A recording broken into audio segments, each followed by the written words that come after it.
snakke litt om hvordan myggen opererer, hvordan myggen fungerer som en blodsuger. Først må jeg si at myggen er jo et evig problem. Vi klarer aldri fullstendig å utrydde myggen. Det er opplagt det. Selv om man kan gjøre mange gode forsøk. Og du kan si ettersom myggen hun formerer seg jo et sånn utrolig hurtig tempo, så det vil alltid finnes mygg på den jorda, og uansett hvor mye du går omkring ut i hagen og klapper med hendene, så klarer ikke du å på den måten ta kontroll over myggen.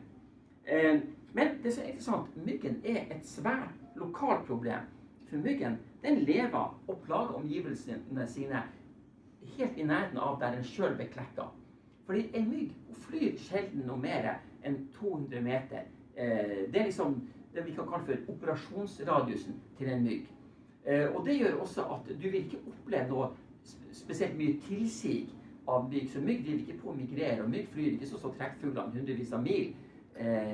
De klekkes, og så lever de i sitt eget nærområde. Så myggen, myggen lever primært av plantenektar, både han og homyggen.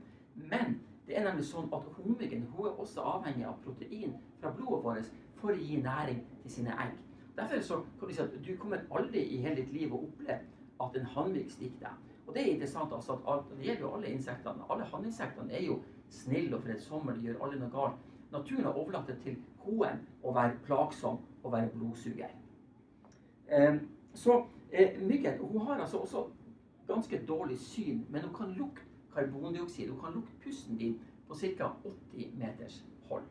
Og myggen, når hun skal ha seg næring, hun skal ha seg blod, så flyr hun stort sett alltid etter luktesansen, og flyr alltid mot vind til å finne seg et bytte. Og når hun nærmer seg oss mennesker, hun ser vel på noen få meters hold, da zoomer hun seg inn til huden, og så stikker hun oss, og så suger hun det blod hun trenger.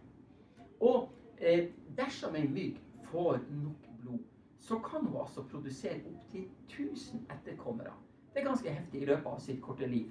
Og det er også interessant å tenke på at en homygg kan altså leve nesten en hel sommer, hun kan leve 2-3 måneder, mens hannmyggen derimot, han lever bare 3-4 dager, for han har bare en funksjon i livet, og så trengs han ikke mer. Og det er klart, da skjønner du at når moskitomagnet fanger tusenvis av homygg, så vil jo dette etter hvert påvirke klekkinga.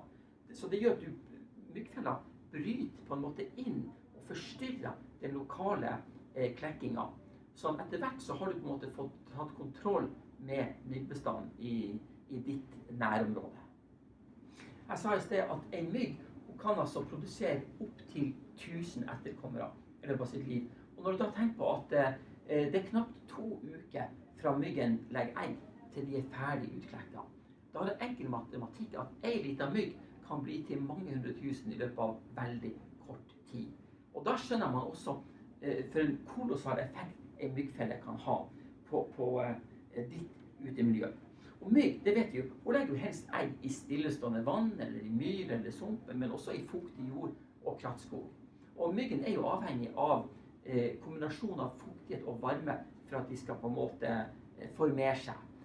Hvis du får lange perioder med veldig mye tørke, eller lange perioder med kulde, eller alt for kaldt vær, så kan du ikke si myggeggene kan faktisk teoretisk sett både overvintre eller nærmest ligge i dvale i opp til flere år. Men normalt sett så starter klekkinga av myggeggene når den gjennomsnittlige utetemperaturen er over 10 plussgrader. Så det betyr også at du må ikke se så mye på kalender. Mange spør når skal jeg sette ut myggfeller, men du må heller se på utetemperatur. Og når høsten og vinteren kommer, mange spør hvor blir det av myggen? Jo, altså om vinteren, når kulda setter inn og frosten kommer, da dør jo alle levende insekter, da dør myggen. Men eggene, de ligger igjen, de overvintrer. De kan ligge på en måte under isen, i det stillestående vann under isen, og bare vente på at det skal bli vår, sol og varme og mer enn 10 plussgrader. Og det gjør også at dersom våren kommer veldig sent, og hvis våren er unormalt kald, så blir jo selvfølgelig også myggbestanden og klekkinga forsinket. Men dersom våren kommer tidlig, dersom det blir veldig tidlig sol og varme, da vil vi også oppleve at myggen kommer tidligere. Så som sagt, det kommer helt an på været når du trenger å sette ut myggfeller.